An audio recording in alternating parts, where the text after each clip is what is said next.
Bonjour, pasteur Michaud Faustin. Et bonjour, Michel Jean.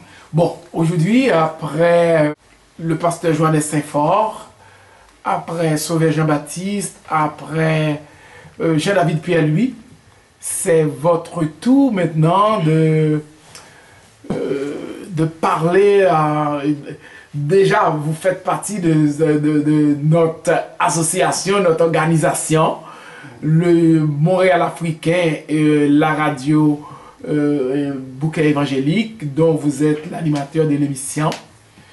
Donc, alors aujourd'hui, nous vous souhaitons la bienvenue à bord de notre journal qui est le Montréal africain. Alors donc, pasteur Michaud, cette question a déjà été posée aux autres pasteurs. Selon vous, qui peut être pasteur et qui peut devenir un pasteur? Et alors tout d'abord, j'aimerais vous remercier l'équipe du journal Montréal africain. Donc merci Mamadou, merci Michel. Je sais que je fais partie de l'équipe, mais c'est quand même un privilège, n'est-ce pas, de pouvoir vous rencontrer et pour parler ensemble à cœur ouvert. Donc, alors, en ce qui a trait à la question posée, qui peut être pasteur? Donc, celui qui peut être pasteur, c'est celui qui est appelé, celui qui a une vocation. Donc, on ne devient pas pasteur, n'est-ce pas, par soi-même. Il faut, n'est-ce pas, avoir un appel, il faut avoir été consacré par une église pour être déclaré pasteur. Donc n'importe qui ne peut pas être pasteur. Parce que être pasteur, c'est une vocation. Ce n'est pas une profession en tant que telle, c'est une vocation. Donc le pourquoi c'est une vocation, c'est parce que on peut ne pas s'inscrire ou prendre une formation biblique et recevoir une consécration pour être pasteur. Donc c'est pour ça que je vous dis que être pasteur, c'est d'abord et avant tout recevoir une vocation.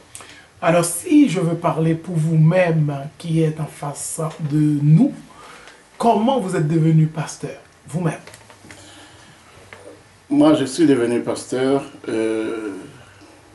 en 1998.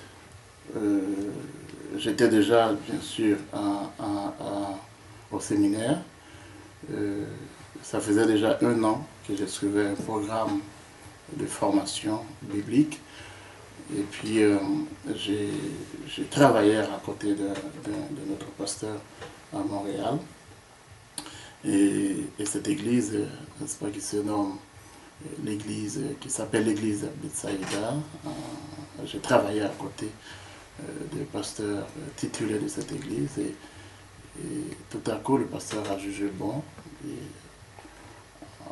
de me consacrer pour travailler avec lui dans l'œuvre.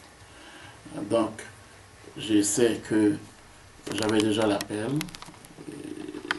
j'avais déjà commencé à travailler et j'ai commencé déjà à exercer mon ministère avant, n'est-ce pas, de me joindre à cette église.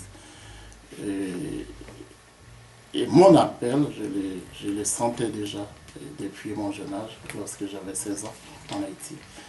Donc alors, mais lorsque je suis devenu pasteur, ce n'est pas un diplôme, ce n'est pas suite, n'est-ce pas, suite à un diplôme que je suis devenu pasteur, mais c'est l'Église qui a organisé une mise à part. Et c'est comme ça se passe. L'Église fait une mise à part pour un pasteur qui est appelé. Pour un pasteur, n'est-ce pas, qui s'engage dans l'œuvre. Donc moi c'est à partir de là que j'ai commencé au ministère. Pasteur, à Montréal, de plus en plus, nous voyons qu'il y a beaucoup de de prophètes, beaucoup d'apôtres. Et il y a des gens, ça les intrigue. Parce qu'ils qui se disent, mais comment ces gens deviennent apôtres ou deviennent pasteurs?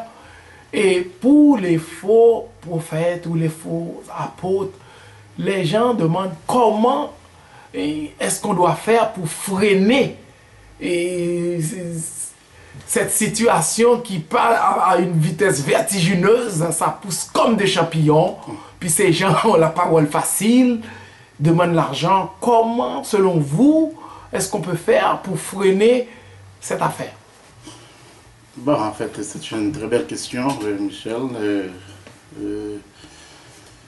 En fait, c'est comme une hémorragie, on pourrait dire, parce que ça dérange tout le monde et puis ça pose beaucoup de problèmes dans la communauté évangélique.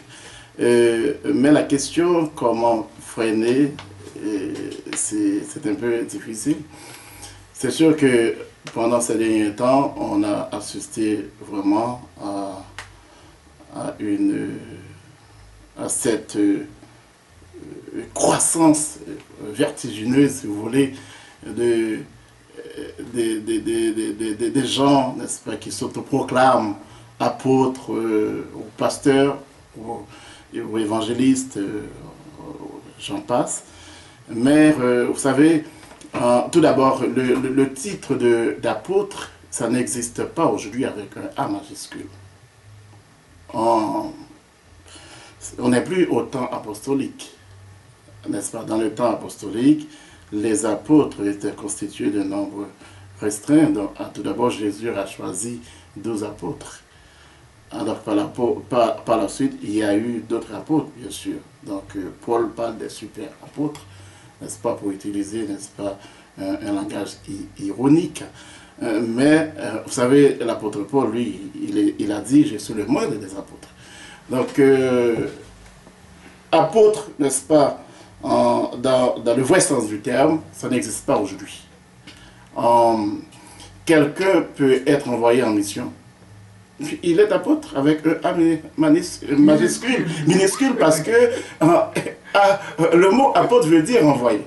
Donc, on peut envoyer quelqu'un n'importe où pour accomplir, n'est-ce pas, une mission. Donc, mais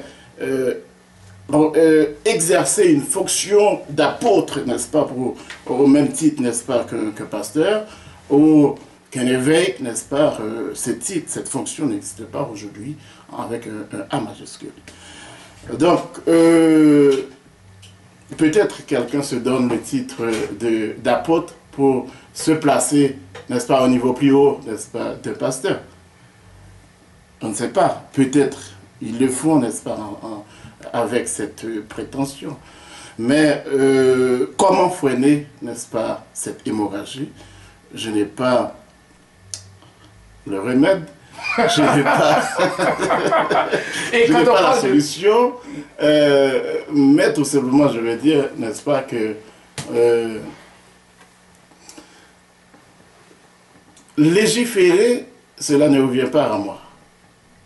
Et le gouvernement, je ne sais pas, n'est-ce pas, quel plan ils vont mettre en œuvre, parce que, vous savez, il y a tant de scandales, beaucoup de scandales, n'est-ce pas, qui se font entendre au cours des derniers temps, n'est-ce pas, à Montréal.